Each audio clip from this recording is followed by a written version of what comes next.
Minglaba Issue of the Heart Midweek Bible Study Series ကိုကျွန်တော်ဒီအပိုင်း9နဲ့အဆုံးသတ်ချင်တာဖြစ်ပါတယ်အပိုင်း9မှာဒါဝိဒ်နှလုံးသားဆိုတဲ့အပိုင်းလေးနဲ့ကျွန်တော်အဆုံးသတ်ချင်တာဖြစ်ပါတယ်ဒီအပိုင်း9မှာဘာကြောင့်ကျွန်တော်တို့ဘုရားသခင်ကဒါဝိဒ်ကိုရွေးချယ်တယ်လဲစိတ်နှလုံးသားကိုချိန်တဲ့ဘုရားသခင်ကဒါဝိဒ်ရဲ့စိတ်နှလုံးသားကိုတွေ့ရှိပြီးတော့မှရွေးချယ်တယ်ဆိုတာကျွန်တော်တွေ့ရတာဖြစ်တယ်အဲ့တော့ဒါဝိဒ်ရဲ့နှလုံးသားကဘာကြောင့်များဘုရားသခင်ရဲ့ရှေ့မှာနှစ်သက်ဖွယ်ဖြစ်ရတယ်လဲဆိုတာဟာကိုလေ့လာသွားကြမှာဖြစ်တယ်ဘုရားကဒါဝိဒ်ကိုတိုးချန်ထဲကရွေးယူတယ်လဲဆိုတဲ့အရာလေးပေါ့နော်အဲ့ဒီစကားလုံးကို98ခုမြောက်သောစာလံအာသက်ဆက်ဆိုတဲ့စာလံတခြင်းကနေထုတ်နှုတ်ထားခြင်းဖြစ်တယ်ဒီစာလံကထူးခြားတယ်သူကအေသေလလူမျိုးတွေရဲ့အတိတ်မှာဖြစ်ခဲ့တဲ့ဖြစ်ပျက်တွေကိုသင်ခန်းစာအနေနဲ့ပြန်ပြောင်းအောင်မေ့ဖို့ရန်အတွက်နောက်လာနောက်သားတွေအတွက်ရေးဆက်ဆိုထားတဲ့တခြင်းဖြစ်တယ်ရေးဆက်တဲ့အချိန်ကတော့ဒါဝိမင်းကြီးဇီးအောင်တောင်ထိပ်မှာနေရာကျပြီးတော့မှပရိညင်တစ်တာကိုတည်ယူပြီးနောက်ပိုင်းမှာဆက်ဆိုတယ်လို့သူယူဆရတာဖြစ်ပါတယ်။ဘာကြောင့်လဲဆိုတော့အဲ့ဒီအချင်းရာနေလဲအဲ့ဒီမှာကျွန်တော်ပြေဝဆက်ဆိုထားတာဖြစ်တယ်။အဲ့တော့ဒီ study လုပ်နေတဲ့အချိန်မှာဗီဒီယိုလေးကိုခဏ pause ပြီးတော့မှ98ခုမြောက်သောစာလံကိုကျွန်တော်အပိုင်းငယ်1ကနေပြီးတော့မှအဆုံးထိကျွန်တော်ဖတ်စေချင်တာဖြစ်ပါတယ်။အပိုင်း9ပိုင်းအနေနဲ့ပေါ့နော်။အပိုင်းငယ်1ကနေ8စသဖြင့်ကျွန်တော်အပိုင်းလိုက်အကြောင်းအရာလေးတွေကိုပြန်လည်ပြီးတော့မှသုံးသပ်ရေးသားထားတယ်ဆိုတော့ကျွန်တော်တွေ့ရမှာဖြစ်တယ်အဲ့ဒီထဲမှာကျွန်တော်ဒီဘာကြောင့်ဆိုတဲ့အရာလေးတွေချို့เนาะအကြောင်းပြချက်နဲ့တကွပါရှိနေတာဖြစ်ပါတယ်အဲ့တော့ဒီမေးခွန်းကိုဖြေရမယ်ဆိုတော့နှစ်ပိုင်းဖြေချင်တယ်ပထမပိုင်းကတော့ကျွန်တော် A-frame ကိုဘုရားသခင်ကညှင်းပယ်ပြီးဒါကြောင့်မလို့ A-frame နေရာမှာဘုရားသခင်ဂရိတော်ထားခဲ့တဲ့အတိုင်းယူဒကိုဂရိတော်ရှိတဲ့အတိုင်းပေါ့နော်ကြိုတင်ပြီးတော့မှဟောထားတဲ့အတိုင်းပြင်ရင်ပြုထားတဲ့အတိုင်းယူဒအနှွယ်ကိုဒီနေရာမှာကျွန်တော်ပြန်ပြီးတော့မှရွေးချယ်ပြီးတော့မှနေရာပေးလာတယ်ဆိုတော့ကျွန်တော်တွေ့ရတာဖြစ်ပါတယ်အဲ့ဒီယူဒအနှွယ်ကနေတဆင့်ကျွန်တော်ကြည့်မယ်ဆိုရင်တော့ဘာကြောင့်ဘုရားကဒါဝိဒ်ကိုရွေးတယ်လဲဆိုတဲ့မှာဒီနေရာမှာကျွန်တော်ရဲ့သုံးသပ်ချက်ပေါ့လေဒါဝိဒ်ရဲ့မိုးဘေးတွေကိုပြန်ပြီးတော့မှကြည့်လိုက်မယ်ဆိုရင်ဒါဝိဒ်ဟာ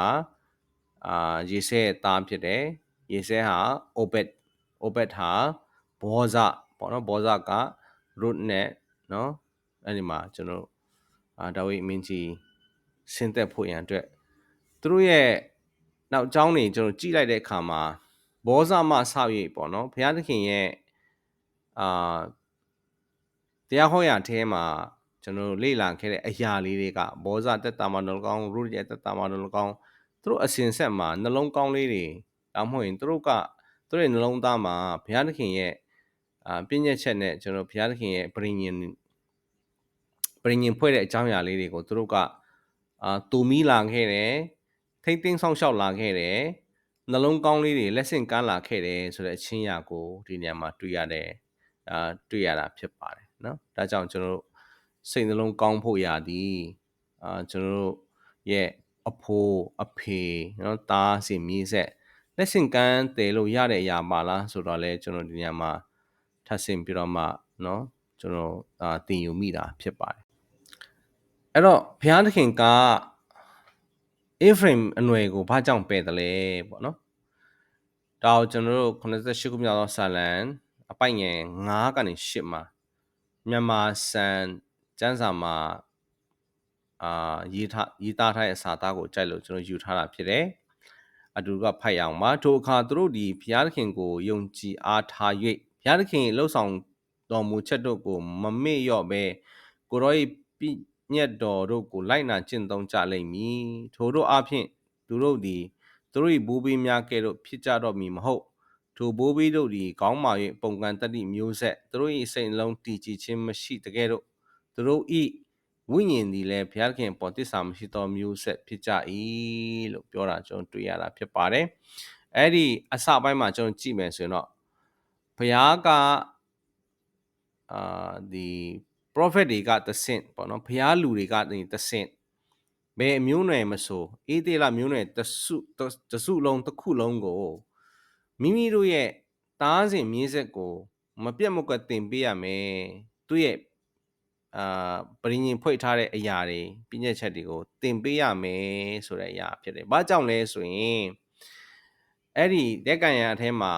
နော်စိတ်လုံးခိုင်မာပြီးတော့မှဆုံးသွားကြတဲ့ဘိုးဘေးတွေကဲ့တော့မဖြစ်ဖို့ရန်အတွက်သူတို့ရဲ့စိတ်လုံးတည်ကြည်ဖို့ရန်အတွက်ဘုရားသခင်ကိုတစ္ဆာရှိသောသူများဖြစ်ဖို့ရန်အတွက်သင်တို့ရဲ့သားစဉ်မြေးဆက်ကိုတင်ပေးရမယ်လို့ကျွန်တော်ဒီနေရာမှာမိန့်မာခဲ့တယ်ဆိုတာကိုအာတက်ကနော်ဒီသူ့ရဲ့စာလံချင်းထဲမှာပြန်လဲပြီးတော့မှရေးဆက်ဖွဲ့ဆိုထားတာဆိုတော့တွေ့ရတယ်ဒါပေမဲ့တကယ်လက်တွေ့မှာက A-frame အနွယ်တွေကနော်သူတို့ကကြည့်မယ်ဆိုရင်တော့ဒီယောသတ်ရဲ့သားနှစ်ယောက်ဖြစ်တယ်နော်မနာစိတ်နဲ့ A-frame နော်သူတို့အကြောင်းကကျွန်တော်အချိန်ချင်းကြားပြီးသားဖြစ်တယ်A-frame နဲ့မနာစိတ်ကသူတို့ခါနန်ပြည်မှာလည်းပဲဂျော်ဒန်မြစ်ရဲ့တစ်ဖက်တစ်ချက်မှာနေရာကျပြီးတော့မှအချက်ချာကျတဲ့နေရာမှာသူတို့ဘုရားသခင်ကနေရာခွဲခန့်ပေးထားတယ်ဖခင်ရဲ့အရှိန်အဝါနဲ့အတူဘုရားသခင်ကောင်းချီးမင်္ဂလာကောင်းချီးပေးခြင်းနဲ့အတူသူတို့ဟာကြီးပွားတယ်အေးတေလ12မျိုးထဲမှာသူတို့ကအကြီးပွားဆုံးနေတနေ့ပြင်ပြောမယ်ဆိုတော့ဥဆောင်ချင်းမှာကျွန်တော်နေရာရတော့သူများဖြစ်တယ် A-frame ဆိုရင်ကျွန်တော်ဥဆောင်တော့သူနေရာမှာနေရာရတယ်သူရဲ့အနွယ်ထဲကနေပြီးတော့မှဥပမာကျွန်တော် Joshua တို့ Deborah တို့เนาะမြောက်များစွာစီရေးရာမှာเนาะရွတ်ချွန်ချွန်ဥဆောင်တဲ့ဘုရားသခင်ရဲ့လူများဥဆောင်သူများကျွန်တော်ပေါ်ထွန်းတဲ့မျိုးနယ်ဖြစ်တယ်မနာဆက်လည်းပဲစီးပွားရေးမှာအဆင်ပြေတယ်နိုင်ငံရေးအုပ်ချုပ်ရေးမှာလည်းပဲเนาะကျွန်တော်စစ်သူရဲမြောက်များစွာပိုင်ဆိုင်ခွင့်ရတယ်စီးပွားရေးတောင်းတင်းတယ်ဒီသူတို့ညီကိုနှစ်ယောက်ကနေဆင်းသက်တဲ့ဒီမျိုးနွယ်စုဟာအေးတိလမျိုးနွယ်စုတစ်ခုလုံးအတွက်တတိုင်းကဲ့သို့ဖြစ်တယ်เนาะသူတို့နေရာရတဲ့နေရာကအချက်ချာကြတယ်ခေတ်စကားနဲ့ပြောမယ်ဆိုတော့စစ် buffer ပေါ့เนาะအဲ့ဒီမှာတိုက်ပွဲဖြစ်လေရှိတဲ့အခါမှာသူတို့ကစစ်ရေးစစ်ရာမှာရွတ်ချွန်ချွန်နဲ့အင်အားလဲတောင့်တင်းတယ်ကျွမ်းလဲကျွမ်းကျင်တယ်လိမ္မာပါနဲ့တဲ့เนาะမျိုးနွယ်စုနှစ်ခုအနေနဲ့ကျွန်တော်တွေ့ရတာဖြစ်ပါတယ်သူတို့ကိုကြော်မတာလည်းအေးတိလထဲကိုကျွန်တော်ဝင်ရောက်เนาะရေလန်းချောင်းကနေတစ်ဆင့်ကျွန်တော်ဝင်ရောက်တိုက်ခိုက်လို့ရမှာဖြစ်တဲ့ခါသူတို့နှစ်ယောက်ရဲ့မျက်နာကြောင့်သူတို့နှစ်ယောက်အားဖြင့်အေးတိလမျိုးနွယ်စုတစ်ခုလုံးဟာလုံခြုံရတော့ခွင့်ရတယ်လို့ဆိုရင်ကျွန်တော်မှာဘူးဖြစ်တယ်ပြီးတော့မှနောက်ထပ်ထူးခြားချက်ကရှီလောA-frame ကရှီလောအရက်မှာနေရာကျပြီးတော့မှအဲ့ဒီရှီလောမှာဘုရားသခင်ရဲ့ဗြိဉ္ဉ်တစ်တာတော်တနေ့ပြင်ပြောမှဆိုရင်ဘုရားသခင်ကိုယ်တိုင်ကဗြိဉ္ဉ်တစ်တာတော်အဖြစ်အဲ့ဒီမှာကျင့်ဝတ်ဆံပေးတယ်ဆိုတော့ကျွန်တော်တွေ့ရတာဖြစ်တဲ့အခါမှာ A-frame မျိုးနွယ်စုဟာဘုရားသခင်ရဲ့မျက်မှောက်တော်ဘုရားသခင်ရဲ့မျက်နှာသာရဖို့ရန်အတွက်ဘုရားဝတ်ကိုပြုရတော့အခွင့်နဲ့ဘုရားဝတ်ကိုပြုရတော့မျိုးနွယ်စုအနေနဲ့ကျွန်တော်ရှိနေတာဖြစ်တဲ့ဟာကထူးခြားချက်ဖြစ်တယ်ဒုညကောင်းမဲ့မနာစိတ်မှာလည်းပဲစီးပွားရေးအဆင်ပြေဆုံးဖြစ်တဲ့အခါမှာသူဒီစီးပွားရေးတောင့်တင်းတယ်နယ်မြေအနေထားရသူဒီကောင်းမွန်သောနေရာမှာနေရာကျပြီးတော့မှစီးအေးရမှာသူဒီတောင့်တင်းသောသူဖြစ်တဲ့အခါမှာသူတို့နှစ်ယောက်အားဖြင့်သူတို့နှစ်ယောက်ရဲ့မျိုးနွယ်စုအားဖြင့်เนาะအေတီလာတိုင်းနိုင်ငံကအမတန်မှเนาะကျွန်တော်တည်တံ့ခဲ့တယ်ကြီးထွားခဲ့တယ်ဖွံ့ဖြိုးတိုးတက်လာခဲ့တယ်လို့ဆိုရင်ကျွန်တော်မမှားဘူးဖြစ်တယ်ဘယ်တိုက်တာထိလဲဆိုရင်တော့ကျွန်တော်3 decade ပေါ့နော်နှစ်ပေါင်း300လောက်ကိုเนาะကျွန်တော်ရှိလာတဲ့အခါမှာအပြောင်းလဲနည်းနည်းအပြောင်းလဲကြီးမားမားဖြစ်လာတယ်ဆိုတော့ကျွန်တော်ဒီနေရာမှာမှတ်တမ်းတင်ထားတာဖြစ်ပါတယ်အဲ့တော့88ခုမြောက်သောစာလံအပိုက်ငယ်6:7မှာကျွန်တော်ကြည့်မယ်ဆိုရင်တော့ A-frame ကအရင်တုန်းကလိုတော့မဟုတ်တော့ဘူးเนาะစစ်တိုက်တဲ့နေ့မှာစစ်တိုက်ဖို့သွားပြီမဲ့သူတို့ကเนาะနည်းနည်းကောင်းมาပြီးတော့မှစစ်ကိုကူမတိုက်ပေးတော့တာမျိုးပေါ့เนาะအင်အားတောင့်တင်းပေမဲ့တခြားမျိုးနွယ်စုတွေကို မကူညီရှင်တော့ဘဲနဲ့ဈေးကင်တဲ့အထာမျိုးနဲ့ကျွန်တော်ဒီမှာနော်နောက်ပြန်လှည့်တယ်တွေ့ရတယ်ပြီးတော့မှပရိညင်တော်ကိုမဆောင်ထိန်ကြတော့ဘူးဆိုတော့ကျွန်တော်တွေ့ရတယ်ပြီးတော့မှတရားတော်အတိုင်းလိုက်လျှောက်ဖို့ရန်အတွက်ညှင်းဆန်တယ်လို့ကျွန်တော်တွေ့ရတယ်ပြီးတော့မှသူတို့ရဲ့ပြုမှုတဲ့အပြုမှုဟာဘုရားသခင်ရှေ့လူရှေ့မှာတတိမမူကိုမမြင်ဖြစ်သွားပြီပြီးတော့ဘုရားသခင်ပို့ဆောင်ခဲ့တဲ့အံ့ဖွယ်တဲ့အမှုတော်တွေကိုသူတို့ကမေ့လျော့ကြပြီဒါကြောင့်မလို့ဘုရားသခင်ကအေဖရင်နွယ်ကိုပယ်တယ်ဆိုတော့ဒီနေရာမှာအာသတ်ရဲ့ဆက်ဆူထားတဲ့ဆာလန်ချင်းအပြင်ကျွန်တော်သိရတာဖြစ်ပါတယ်အဲ့တော့အာသန်ကိုပယ်တဲ့နောက်ပိုင်းမှာဘာကြောင့်ဘုရားသခင်ကယူဒအနွယ်ထဲကနေပြီးတော့မှဒါဝိဒ်ကိုရွေးချယ်တယ်လဲဒါဝိဒ်ကိုရွေးချယ်လိုက်တဲ့အချိန်မှာဒါဝိဒ်ကဘယ်လိုစိတ်နှလုံးသားမျိုးရှိနေလို့ပေါ့နော်ဘယ်လိုနှလုံးသားမျိုးပိုင်ဆိုင်ထားလို့လဲဆိုတဲ့ဟာကိုကြည့်တဲ့အခါမှာဒီမှာကျွန်တော်တို့ပိုက်ငယ်80မှာကျွန်တော်ရေးထားတဲ့အတိုင်းဆိုရင်နော်ကျွန်တော်မျိုးဒါဝိဒ်ကိုတိုးချံများထဲကရွေးယူတော်မူ၏သားငယ်ရှိသောတိုးမတို့ကိုထိန်ခြင်းအမှုမှနှုတ်၍မိမိလူတီးဟုသောယာကုပ်အမျိုးသားအမွေတော်တီးဟုသောအေသေလလူတို့ကိုကျွေးမွေးစေခြင်းကခံထားတော်မူ၏ထိုသူသည်ဖြောင့်သောသဘောရှိသည့်အတိုင်းကျွေးမွေး၍လိမ်မာသောလက်နဲ့ပို့ဆောင်လေ၏ဆိုပြီးတော့မှကျွန်တော်အသက်ဆက်ဆိုတဲ့စာသားလေးဖြစ်ပါတယ်ဒါဝိဒ်ကိုရွေးပြီးအဲ့တော့ဒါဝိဒ်ကိုဘာကြောင့်ရွေးတယ်လဲဆိုတော့ကျွန်တော်ဆက်ပြီးတော့မှကြည့်မယ်ဆိုရင်တော့အေဖရင်နဲ့ဆန့်ကျင်ဘက်ကြီးဖြစ်နေတာနော်အဲ့ဒါကိုကျွန်တော်ဘယ်မှာမြင်ရလဲဆိုတော့ဓမ္မရာဆိုရင်ပထမဆောင်အခန်းကြီး18ထဲမှာကျွန်တော်တို့မြင်ရတဲ့အချင်းအရာလေးရှိပါတယ်အဲ့ဒီမတိုင်ခင်မှာဒါဝိဒ်ရဲ့ဒီတိုချုံးလေးကိုကြည့်မယ်ဆိုရင်တော့အဲ့ဒီကာလမှာဆိုတဲ့အခါမှာဒါဝိဒ်ကဗိတ်သိက်ချင်းရပြီးသူလှုပ်ရှားရှိတဲ့လှုပ်နော်သူ့ကြောင့်လည်းလှုပ်ကိုပဲသူပြန်သွားနေတယ်ဒါပေမဲ့အဲ့ဒီချိန်မှာအဲ့ဒီချိန်ကာလနဲ့တိတ်မဝေးတဲ့ကာလတစ်ခုမှာရှောလုရဲ့ဒါဝိဒ်ရဲ့တခြားညီကို9ယောက်ကနော်ရှောလုထံမှာစစ်မှုသွားထမ်းကြတာပြီးတော့မှအဲ့ဒီချိန်ဟာဖိလိတိလူတွေကလာပြီးတော့မှရှောလုကိုစိန်ခေါ်နေတဲ့အချိန်ဖြစ်တယ်နော်အဲ့ဒီချိန်မှာဒါဝိဒ်ကဘယ်လိုလေးလုပ်တယ်လဲဆိုတဲ့ဟာကိုကျွန်တော်ဒီနေ့ပြန်သုံးသပ်တဲ့အခါမှာအေဖရင်ပြုတ်တဲ့အမှုနဲ့ဆန့်ကျင်ဘက်ကြီးဖြစ်နေတယ်ဆိုတော့ကျွန်တော်တွေ့ရထူးခြားစွာကျွန်တော်တွေ့ရတာဖြစ်ပါတယ်အဲ့တော့သူကအဖေကစစ်တလင်းထဲကိုကဲဒါဝိဒ်မင်းအကိုတွေကိုမင်းဒီဟာပေါက်နဲ့နော်ကျွန်တော်ဒိန်ခဲသွားပို့ချေဆိုပြီးတော့မှလွတ်လိုက်တာဖြစ်တယ်ဒါဝိဒ်လည်းပဲသွားတဲ့အပြင်ကိုအဲ့ဒီမှာသူကကျန်းစကားရကြည့်မယ်ဆိုတော့တငယ်လေးဖြစ်တယ်နော်တချို့ကတော့20နဲ့30ကြားမှာတော့ရှိမယ်လို့ခန့်မှန်းရတယ်အဲ့တော့ तू ကဆက်စုလေးနဲ့မကြောက်မရွံ့ပဲနဲ့အဲ့ထဲမှာကျွန်တော်ရောက်သွားတယ်ဆိုတော့တွေ့ရတယ်အဲ့ဒီမှာသူ့အကိုကြီးရတော့မှသူ့ကိုကျင်းတယ်ဟေးဒါဝိဒ်မင်းတငယ်လေးပဲရှိသေးတယ်မင်းကြောင်းဆရာရှိတဲ့ထိန်းဆရာရှိတဲ့တိုးတွေမထိန်းမဲနဲ့အဲ့ဒီတိုးတွေကိုမင်းအပ်ခဲ့ပြီးတော့မှဒီမှာဘာလာလောက်တာလဲဆိုတော့သူ့ကိုကတော့မှကျွန်တော်ကျင်းတယ်ဆူတယ်ဆိုတော့ကျွန်တော်တွေ့ရတယ်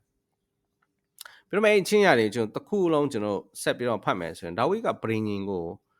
စောင့်ထိန်တော့သူဖြစ်တယ်ဆိုတော့တွေ့ရတယ်သူပြုတ်တဲ့အမှုပြီးတော့မှဘုရားသခင်ကသူလုံနေတဲ့တိုးကြောင်းတဲ့အလုတ်မှာ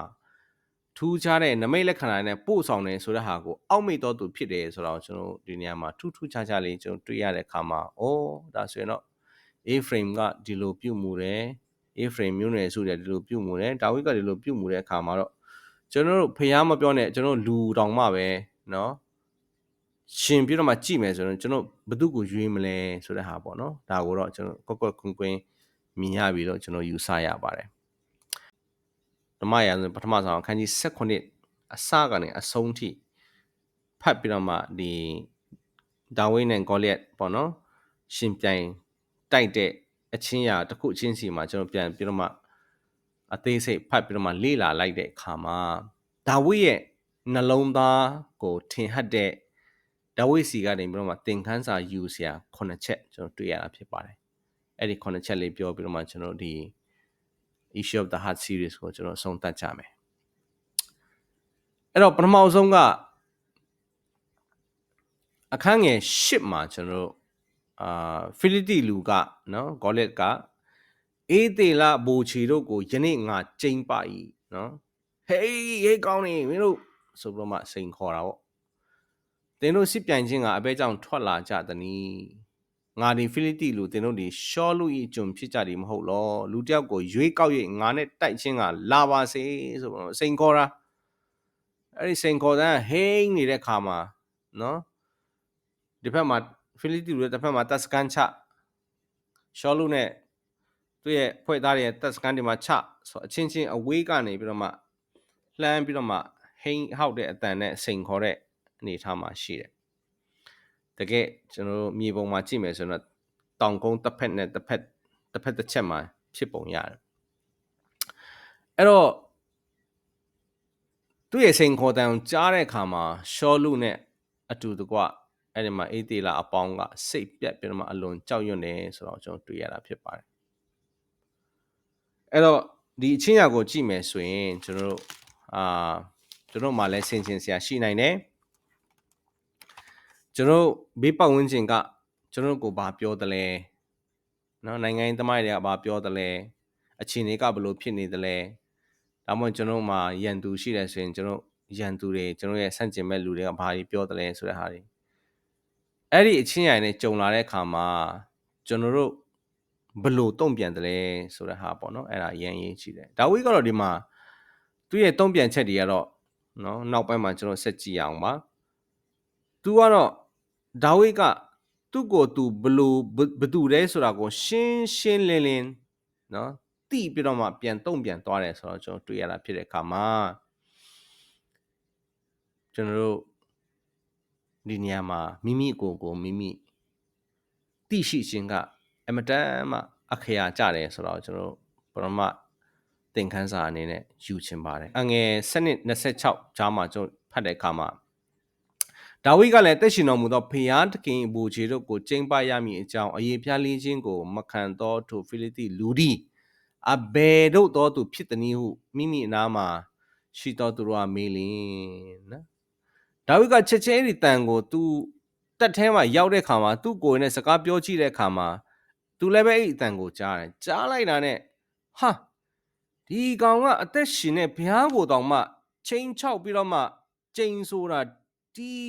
အယေဖျားလီချင်းဘုရားကိုအယေဖျားလီချင်းမခံတော့သူလို့ပြောတဲ့ခါမှာဘုရားနဲ့မသက်ဆိုင်တဲ့လူဘုရားကိုမသိတဲ့လူတယောက်ကဘာဖြစ်လို့အသက်ရှင်တဲ့ဘုရားကိုတောင်မှစိန်ခေါ်ရဲတာလဲသူကဘာတူလဲလို့ဒီညမှာမေးခွန်းထုတ်တယ်ဆိုတော့ကျွန်တော်တွေ့ရတာဖြစ်ပါတယ်ဒါကြောင့်ဒေးဗစ်ဟာဆရာပြောခဲ့သလိုသူဒီမိမိကိုတည်တော်သူဖြစ်တယ်ပြီးတော့မှဘုရားသခင်ကသူ့ရဲ့လူမျိုးတော်အပေါ်မှာဘာကိုဂတိပေးထားပြီးတော့မှဘာပြင်ရင်ပြုတ်ထားတယ်ဆိုတာကိုရှင်းရှင်းလင်းလင်းတည်တော်သူလို့ကျွန်တော်ဒီနေရာမှာမှတ်ယူနိုင်စရာရှိတယ်။ဘာကြောင့်အယေပြားလိချင်းဆိုတာကဘုရားသခင်နဲ့ပြင်ရင်ပြုတ်ခြင်းဖြစ်တယ်။ဘုရားသခင်ရဲ့လူမျိုးတော်လို့မိမိကိုတိမှတ်ခြင်းတကယ်ပြောမယ်ဆိုတော့ကျွန်တော်တို့ကိုဘုရားသခင်ကကွယ်ကာဆောင်းမှလမ်းပြပို့ဆောင်တော်ဘုရားရှိတယ်ဆိုတာကိုတိမှတ်ခြင်းလဲကျွန်တော်ယူဆလို့ရတာဖြစ်ပါတယ်ဒါကတော့ကျွန်တော်ဒုတိယအချက်အနေနဲ့ဒါဝိရဲ့နှလုံးသားကိုကျွန်တော်သင်ယူရတာဖြစ်ပါတယ်အငယ်32ကနေပြီးတော့မှ39ကြားမှာကျွန်တော်ကြည့်တဲ့အခါမှာဒါဝိကလည်းထိုလူကြောင့်အဘယ်သူမျှစိတ်မပြတ်စေနဲ့ကိုတော့ကျွန်သွား၍ထိုဖိလိတိလူကိုတိုက်ပါမည်ရှောလူအားလျှောက်လင်နော်ဒီကောင်အရင်ဖျားလီးချင်းတောင်မခံတဲ့လူကအသက်ရှင်တဲ့ဖျားကိုစိန်ခေါ်တယ်ဟေးဒီမှာရှိတဲ့လူတွေသူ့ရဲ့အတန်ကြောင့်လုံးဝစိတ်မပြတ်နဲ့ငါတို့ကအသက်ရှင်သောထာဝရဘုရားငါတို့ဘက်မှာနော်အသက်ရှင်တဲ့ထာဝရဘုရားရှိတယ်စိတ်မပြတ်နဲ့လို့အတိအလင်းဒီနေရာမှာကျွန်တော်တို့ခံယူပြီးတော့မှနှလုံးသားနဲ့ကြွေးကြော်လိုက်ပြီးဆိုတော့ကျွန်တော်ဒီနေရာမှာမြင်ရပြီဖြစ်ပါတယ်ရှောလို့ကတော့ဘာပြောတယ်ဆိုတော့မင်းတော့တိုက်လို့နိုင်မှာမဟုတ်ဘူးနော်ငယ်လေးပဲရှိသေးတယ်နော်ဟိုကစစ်တိုက်တာဖြင့်ကြားလာပြီစစ်ထဲမှာကြီးလာတာစစ်တိုက်ပွဲလူတိုက်လာတဲ့လူနိုင်မှာမဟုတ်ဘူးလို့ဒီနေရာမှာကျွန်တော်ပြောတယ်ဆိုတော့ကျွန်တော်တွေ့ရတာဖြစ်ပါတယ်ဒါပေမဲ့ဒါဝိတ်ကဒီမှာအပိုက်ငယ်33ကနေ39ကြားမှာကျွန်တော်ဖတ်မယ်ဆိုရင်တော့ဒါဝိတ်ကဘာပြောတယ်လဲဆိုတော့သူ့အဘရဲ့တိုးတွေကြောင်းတဲ့အချိန်မှာတဲ့နော်ချင်းတစ်တို့ဝန်တို့က တိုးတငယ်တွေစားဖို့လာတဲ့အခါဖះကကယ်နှုတ်တဲ့နီးသူအခုဒီကောင်អော်တဲ့အတန်ကိုဒီကောင်ရဲ့အနေအထားကိုကြည့်မယ်ဆိုရင်တော့ချင်းတစ်လိုဝန်လိုကဲလို့ပဲဖြစ်မှာဖះသခင်ကငါတို့ကိုနော်နိုင်တေချာပေါက်နိုင်စီမှာဖြစ်တယ်ဆိုတော့နော်ယုံကြည်ချက်ခံယူချက်အဲ့ဒီအတွေးအမြင်ဒါဝိဒ်မှာရှိနေတယ်ဆိုတော့ကျွန်တော်တွေ့ရတာဖြစ်ပါတယ်အဲ့တော့ပြောချင်တာကတော့ဒါဝိဒ်ကသူ့ကိုရှင်တစ်တွေရန်ဝန်တွေရန်ကကယ်နှုတ်တော်မူတဲ့ဘုရားကိုရှင်းရှင်းလင်းလင်းသိတယ်ဒါမှမဟုတ်သူ့ကိုကယ်တင်နိုင်တဲ့ဘုရားနဲ့သိကျွမ်းတယ်ဆိုတာကိုဒီနေရာမှာเนาะကျွန်တော်တွေ့ရတာဖြစ်ပါတယ်ဒါကတော့တတိယသင်ခန်းစာဖြစ်တယ်အပိုက်ငယ်32ထဲမှာပဲ32 39ကြားမှာပဲဒါဝိဒ်ကအဲ့ဒီမှာအဘိုက်တိုးများတိုးတို့ကိုထိန်းချောင်းစဉ်အခါချင်းတဲ့နဲ့ဝန်ဒီလာ၍တိုးတငယ်ကိုတိုးစုထဲကကိုက်ချီပါ၏ချင်းတဲ့လက်ဝန်လက်မှကျွန်ုပ်ကိုကယ်နှုတ်တော်မူသောဘုရားသခင်သည်ထိုဖိလိတိလူလက်မှကယ်နှုတ်တော်မူလိမ့်မည်ဟုရှောလူအားလျှောက်လေတော့ရှောလူကတော်လောထာဝရဘုရား၏တင်းနဲ့သူရှိတော်မူပါစေဟုဒါဝိဒ်အားဆိုလေ၏ဒါဝိဒ်ကိုစစ်တိုက်ခွင့်ပေးတယ်အဲ့ဒီနေရာမှာဒါဝိဒ်သုံးလုံးလိုက်တဲ့စကားလုံးလေးပေါ့နော်ကျွန်တော် comparison ဒီသူသုံးလုံးလိုက်တဲ့စကားလုံးလေးအရာကြည့်မယ်ဆိုရင်ဒါဝိဒ်မှာတာဝန်ယူမှုနဲ့တာဝန်ခံမှုရှိတယ်ဆိုတော့ကျွန်တော်တွေ့ရတယ်ရှင်တစ်လက်ဝန်လက်ကနေကယ်နှုတ်တဲ့ဖခင်ကအခုဖိလိတိလူလက်ကနေလည်းပဲကယ်နှုတ်လိုက်မယ်ဆိုတာကိုသူအတက်ယုံကြည်တယ်တကယ်ဖြင့်ပြောမယ်ဆိုတော့ဒါဝိဒ်မှာအဘရဲ့တိုးဖြစ်ပေမဲ့သူ့ရဲ့တိုးခဲ့တော့တစ္ဆာရှိနဲ့တာဝန်ယူပြီးတော့မှထိန်းချောင်းတယ်ဆိုတော့ကျွန်တော်တွေ့ရတယ်ဒီညမှာလဲအေးသေးလားလူမျိုးတွေသူသုံးလုံးတဲ့စကားအတိုင်းကြည့်မယ်ဆိုတော့အသက်ရှင်သောထာဝရဘုရားရဲ့လူအေးသေးလားလူတွေကိုလာပြီးတော့မှစိန်ခေါ်တဲ့ဖိလိတိလူကမင်းဘသူလဲဆိုတာကိုသူ့အနေနဲ့ခံပြင်းစိတ်ဒီနေ့ပြင်ပြောမယ်ဆိုတော့သူ့လူမျိုးကိုစိန်ခေါ်တဲ့လူဟာဒီလူကတော့ဆိုပြီးတော့မှသူ့လူတွေဖက်မှာရက်ပြီးတော့မှတာဝန်ယူမှုတာဝန်ခံမှုနဲ့เนาะဒီဟာကိုပြန်လဲတုံ့ပြန်ဖို့ရန်အတွက်သူစဉ်းစားပြီးတော့မှစဉ်းစားဆုံးဖြတ်ပြီးတော့မှသူဒီနေရာမှာเนาะသူနှုတ်ကနေပြီးတော့မှစကလုံးတွေစစ်တိုက်ခွင့်နဲ့အတူเนาะသူရှင်ဘင်ဖြစ်တဲ့ရှောလူထံမှာခွင့်တောင်းတယ်ဆိုတော့ကျွန်တော်တွေ့ရတာဖြစ်ပါတယ်အဲ့တော့သူ့ရဲ့တာဝန်ယူမှုတာဝန်ခံမှုကိုကြည့်မယ်ဆိုရင်အဘเนาะအဖေပေါ်မှာလည်းတာဝန်ယူမှုတာဝန်ခံမှုရှိတယ်တိုးတွေတာဝန်ယူမှုတာဝန်ခံမှုရှိသလိုသူဣတိလလူမျိုးအပေါ်မှာလည်းတာဝန်ယူမှုတာဝန်ခံမှုလိုချင်ရှိချင်တယ်ဆိုတော့ကျွန်တော်တွေ့ရတယ်ပြီးတော့မှရှင်ဘီရင်ပေါ်မှာလည်းတာဝန်ယူမှုတာဝန်ခံမှုเนาะရှိချင်တယ်ဆိုတော့တွေ့ရတဲ့အခါမှာဒီဟာတော့ကျွန်တော်တတိယစတုထပေါ့ကျွန်တော်သင်ခန်းစာအနေနဲ့ယူရတဲ့အရာဖြစ်ပါတယ်เนาะဒီနေ့ပြင်ပြောမယ်ဆိုရင်တော့သူ့ဘက်မှာဘုရားသခင်ရှိတယ်သူလည်းပဲဘုရားသခင်နဲ့အတူရှိတော်သူဖြစ်တဲ့အခါမှာဒီလိုစိန်ခေါ်နေတာကတော့ဘုရားသခင်ကိုစိန်ခေါ်တာနဲ့အတူတူပဲဒီဟာကိုပြန်လဲတိုက်လန်ဖို့ကဘုရားသခင်နော်ငါ့ကိုအနှင်းထားတဲ့တာဝန်တရက်ဖြစ်တယ်ဆိုတော့တာဝန်ယူမှုတာဝန်ခံမှုနဲ့ကျွန်တော်ပြန်လဲပြီးတော့မှနော်တုံ့ပြန်လို့စိတ်တနေ့ပြင်ပြောမယ်ဆိုတော့ဘုရားသခင်ကိုနော်ဘုရားသခင်ရဲ့ကိုစားပေါ့နော်ခံပြင်းတဲ့စိတ်နဲ့ပြန်လဲပြီးတော့မှတုံ့ပြန်ဖို့ရန်အတွက်စိတ်ဆန္ဒရှိတယ်နှလုံးသားရှိတယ်အဲ့လိုမျိုးနှလုံးသားပိုင်ဆိုင်ထားတယ်ဆိုတော့ဒီနေရာမှာကျွန်တော်တွေ့ရတာဖြစ်ပါတယ်ခန်းငယ်38 40ကြားမှာကျွန်တော်တွေ့ရတယ်မြန်မာစံကျမ်းစာထဲကယူထားတာဖြစ်တယ်ရှောလုကလည်းရှောလုဒီလဲဒါဝိဒ်ကိုမိမိအဝတ်နဲ့ဝတ်စေသဖြင့်သူ၏ခေါင်းပေါ်မှာကြေးဝါခမောက်လုံးကိုတင်၍တန်ချက်အင်ကြီးကိုလည်းဝတ်စေ၏နော်ကဲဟုတ်ပြီမင်းတွားတိုက်လို့ခွင့်ပြုချက်ပေးပြီးတော့မှရှောလုဟာအမဲတော်ဘောစစ်တိုက်တော်သူဖြစ်တယ်သူကချက်ဝတ်တစားနဲ့စစ်တစားနော်အဲ့တုန်းကတော့ဘာကြောင့်ဒီဟာကိုဖွဲ့နှွက်ပြီးရေးတယ်လဲဆိုရင်အဲ့ဒီမတိုင်ခင်လေးမှာကျွန်တော်စမ်းစာထဲမှာဖတ်မယ်ဆိုရင်တော့ရှောလုနဲ့ယောနသန်လောက်မှာပဲနော်စစ်လက်နဲ့အစုံရှိတယ်ဆိုတော့ကျွန်တော်တွေ့ရတဲ့အခါမှာစိတ်စေတနာအပြည့်နဲ့တော့ရှောလုကတော့ဖြစ်စေခြင်းလို့ဝတ်ခိုင်းပုံရပါတယ်ဒါပေမဲ့ဒါဝိဒ်ကဝတ်ကြည့်တယ်ရှောက်ကြည့်တယ် သူနဲ့ဘလို့မှမတော်ဘူးဆိုတော့ကျွန်တော်တွေ့ရတဲ့ခါမှာဒါဝိဒ်ကစစ်ဝတ်တစားကိုတခါမှမွတ်ဘူးသဖြင့်ရှောက်ရမရကျွန်တော်ဝတ်နေကြမဟုတ်တော့ဤဝတ်စုံနဲ့မသွားနိုင်ပါဟုဆိုပြီးဒါဝိဒ်ဒီကိုပေါ်မှာစစ်ဝတ်တစားများကိုချွတ်ပစ်လေ၏ဆိုတော့ကျွန်တော်တွေ့ရတာဖြစ်ပါတယ်အဲ့တော့ဒီနေရာမှာဒါဝိဒ်ရဲ့ရှောလုရဲ့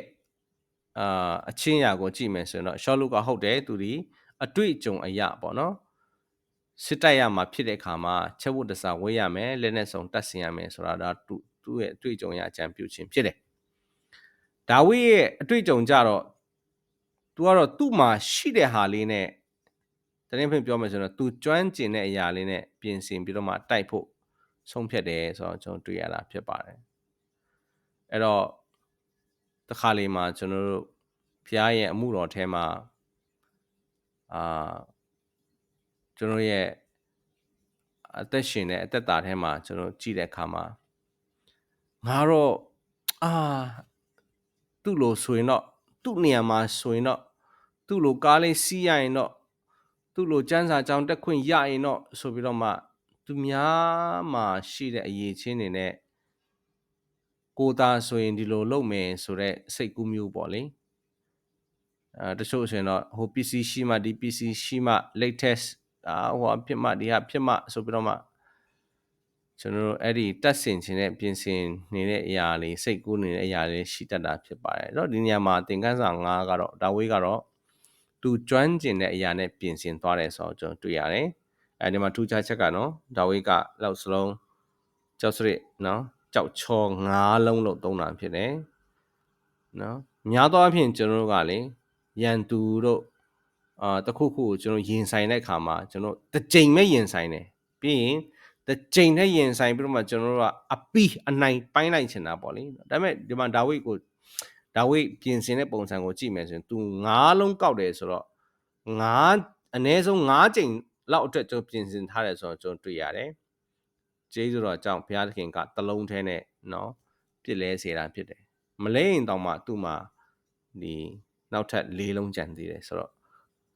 ကျွန်တော်တခုခုလောက်တဲ့အခါမှာကျွန်တော်ဘက်ကနေပြီးတော့မှအတိုင်းတာတစ်ခုထိကျွန်တော်ပြင်ဆင်ဖို့လိုအပ်တယ်ဆိုတာလည်းပဲ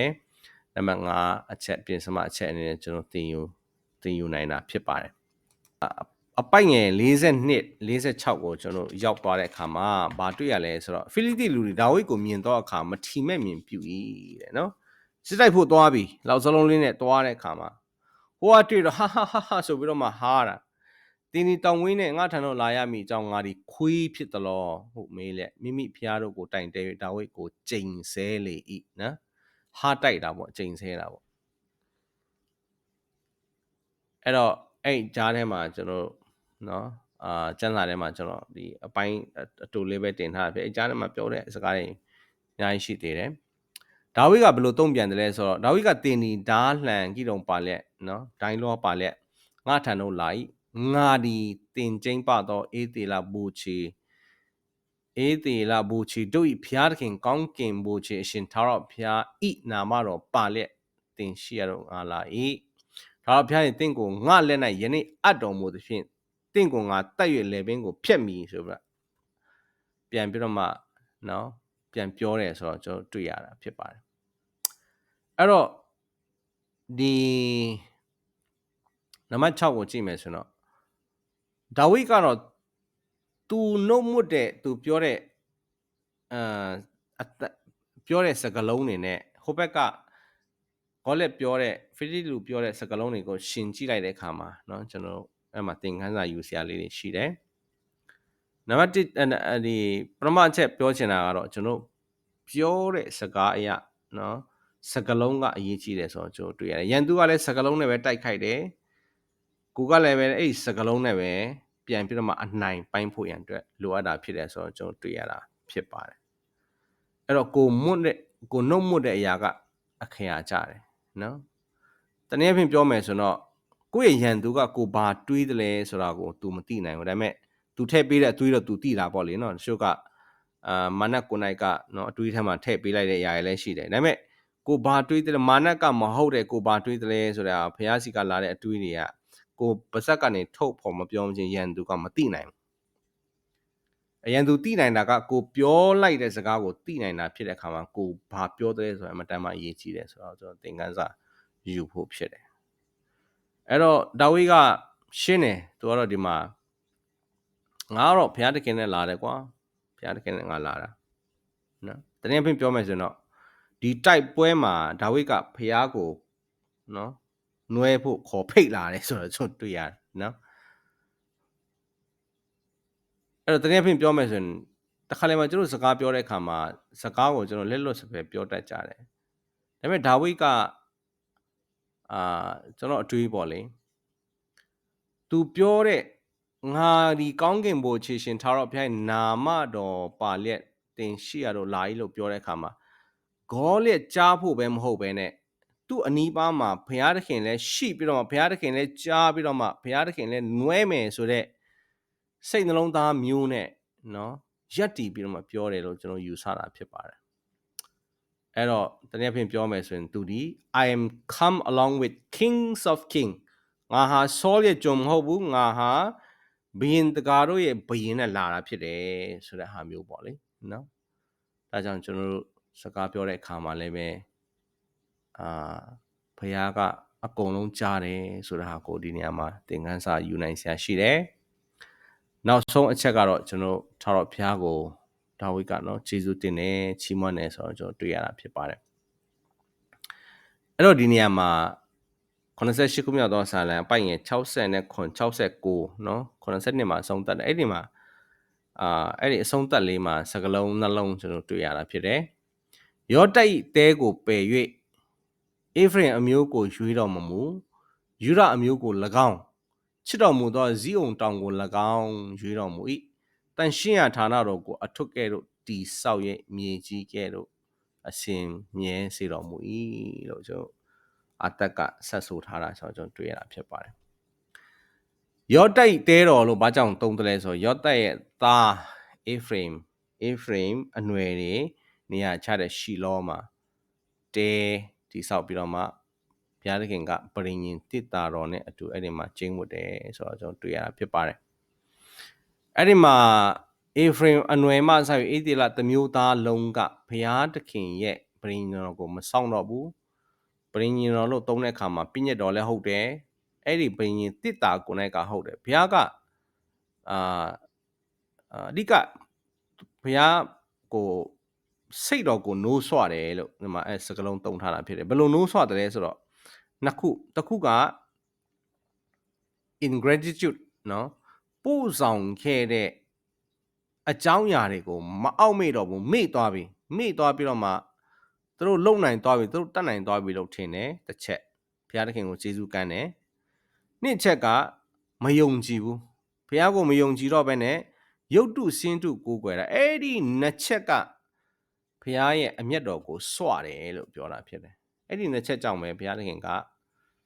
အဲ့ဒီပရိညင်တစ်တာကနေပြီးတော့မှခွာပြီးတော့မှစွန့်တယ်လို့သုံးထားတယ်ပြီးတော့မှအဲ့ဒီလူမျိုးတွေကိုလည်းဒီဟောရှေထဲမှာ prophet ပြုချက်ရမယ်ဆိုတော့အကုန်လုံးကွဲပြီးတော့မှလွင့်စေမယ်ရန်သူလက်ထဲပါသွားစေမယ်ပြီးတော့မှအဲ့ဒီပရိညင်တစ်တာလည်းပဲเนาะဖိလိတိလူတွေလက်ထဲမှာကျွန်တော်ပါသွားတယ်ဆိုတာကျွန်တော်တွေ့ရတာဖြစ်ပါတယ်အဲ့တော့ဒါတွေကတော့နောက်ပိုင်းမှာဖြစ်တဲ့ကိစ္စပေါ့လေเนาะဒီဟာတွေဖြစ်ပြီးနောက်ပိုင်းမှာပြန်ပြတော့မှအာတက်ကအေသီလာလူမျိုးတွေမှာဖြစ်ပျက်ခဲ့တဲ့အကြောင်းအရာတွေကိုမှတ်တမ်းတင်တဲ့အခါမှာဒါပေါ်လာတာဖြစ်တယ်ယောတိုက်ရဲ့အသေးကိုပယ်ပြီးတော့မှဇီးုံတောင်ထိပ်မှာเนาะဇီးုံတောင်ထိပ်မှာဂျီဘူးဆိုင်တွေရှိတယ်ဂျီဘူးဆိုင်တွေကအဲ့ဒီအချိန်ခါတော့ဆိုရင်တော့တိုက်ရအမတမ်းမှခက်ခဲတဲ့လူတွေဖြစ်တယ်တောင်ထိပ်မှာဖြစ်ပြီးတော့မှเนาะခံတက်တေချာစောက်ထားတယ်ဒါပေမဲ့ဘုရားသခင်ကဒါဝိဒ်ကိုဉာဏ်ပညာပေးပြီးတော့မှဒါဝိဒ်ကအဲ့ဒီသူတို့ရေသွင်းတဲ့လမ်းကြောင်းကနေတိုက်ပြီးတော့မှအဲ့ဒီစီအောင်တောင်ထိပ်ကိုတိမ့်ပိုက်ပြီးတော့မှသူအဲ့ဒီမှာနန်းထိုင်တယ်ပြီးတော့မှပရိညတစ်တာတော်ကိုเนาะပင့်လာပြီးတော့မှเนาะအဲ့ဒီမှာစီအောင်တောင်ထိပ်မှာဘုရားသခင်အတွက်ပရိညတစ်တာအတွက်ဒါဝိဒ်ကတဲထိုးပေးထားတာဖြစ်ပါတယ်အဲ့ဒါကိုစိတ်ကျေနပ်တယ်လို့ဒီနေရာမှာသုံးနှုန်းထားတယ်ဆိုတော့ကျွန်တော်တွေ့ရတာဖြစ်ပါတယ်အဲ့တော့ဘုရားသခင်ရဲ့ကျေးဇူးတော်ကိုချီးမွမ်းတယ် ဒါဝိဒ်ကပရိသတ်တာတည်တဲ့အခါမှာနော်နံငယ်ပိုင်းလေးနဲ့မိုးမမြင်လေမမြင်ထီးနှန်းကိုပင်လင်စိတ်အထဲမှာမအောင်မေ့တော့ဘဲနဲ့သူ့ရဲ့နှလုံးသားမှာဘုရားသခင်ကိုချီးမွမ်းလိုတဲ့စိတ်တစ်ခုထဲနဲ့နံငယ်ပိုင်းနဲ့ကိုလုံးတီးနဲ့ကပြီးတော့မှချီးမွမ်းတဲ့အနေထားရောက်အောင်ဘာကစွမ်းတယ်လဲဆိုရင်သူ့နှလုံးသားကြောင့်ဖြစ်တယ်သူဘုရားသခင်ကိုကျေးဇူးတင်တယ်သူဘုရားသခင်ကိုဘလောက်ကျေးဇူးတင်တယ်ဆိုတာကိုအဲ့ဒီအချင်းရာကြောင့်ကျွန်တော်အဲ့ဒီအချင်းရာကနေကျွန်တော်မြင်ရတာဖြစ်ပါတယ်နော်အဲ့ဒီအတွက်ကြောင့်လည်းပဲဘုရားသခင်ကကျေနပ်တယ်တိတ်ကိုကျေနပ်တယ်အဲ့ဒီနှလုံးသားကိုဘုရားသခင်ကစိတ်တော်နဲ့တွေ့တာဖြစ်ပါတယ်နော်ဒါကြောင့်လည်းပဲ124ခုမြောက်သောစာလံထွက်လာတာဖြစ်တယ်ဒါဟာဒါဝိဒ်မင်းကြီးကိုယ်တိုင်ဆက်ဆိုထားတဲ့စာလံဖြစ်တယ်ကွယ်ကာတော်မူသောဘုရားဆိုတဲ့နော်စာလံသခြင်းဖြစ်ပါတယ်ထာဝရဘုရားသည်ငါတို့ဘက်မှရှိတော်မူမူလင်ဟူသောစကားနှင့်ချီ၍ဧသလအမျိုးဆိုရသောစကားဟုမူကားထာဝရဘုရားသည်ငါတို့ဘက်၌ရှိတော်မူမူလင်လူတို့သည်ငါတို့ရန်ဘက်နေကြသောအခါအမျက်ထွက်၍ငါတို့ကိုအသက်နှင့်တကွမျိုးကြပြီတကားထိုအခါငါတို့ကိုရေသည်လွှမ်းမိုး၍စီးသောရေသည်ငါတို့ဝိညာဉ်အပေါ်မှာကြော်လွှားပြီတကားစော်ကားသောရေတို့သည်ငါတို့အသက်ဝိညာဉ်အပေါ်မှာကြော်လွှားကြပြီတကားသူတို့သွားနဲ့ကြိုက်ခဲရာဖို့ငါတို့ကိုအပ်တော်မူသောထာဝရဘုရားသည်မင်္ဂလာရှိတော်မူပါစေတည်းငှက်ဒီမို့ဆိုတို့ကြော့ကွင်းထဲကလွတ်တကယ်တော့ငါတို့အသက်ဒီလွတ်လျက်ရှိကြော့ကွင်းပြည့်၍ငါတို့ဒီလွတ်ကြပြီကောင်းကင်နဲ့မြေကြီးကိုဖန်ဆင်းတော်မူသောထာဝရဘုရား၏နာမတော်အဖြစ်ငါတို့ဒီမဆခြင်းကျေးဇူးကိုခံရကြသည်ဆိုပြီးတော့မှဒါဝိဒ်ကကျေးဇူးတော်ချီးမွမ်းခြင်းကွယ်ကာတော်မူသောဘုရားသခင်ကိုဘုရားသခင်ဂုဏ်ကျေးဇူးတော်ကိုချီးမွမ်းတယ်ဆိုတော့ကျွန်တော်တွေ့ရတာဖြစ်ပါတယ်အဲ့တော့ပြန်ပြီးတော့မှကောက်ရမယ်ဆိုရင်တော့ဘာကြောင့်ဒါဝိဒ်ကိုသူ့ခြံထဲကရွေးနှုတ်တယ်လဲဆိုရင်ဒါဝိဒ်ဟာတစ်ချက်သူဘယ်သူလဲဆိုတော့ရှင်းရှင်းလင်းလင်းသိတယ်ပရိညင်ဘုရားသခင်ပြည့်ညက်ချက်ဘုရားသခင်ရဲ့เนาะကျွန်တော်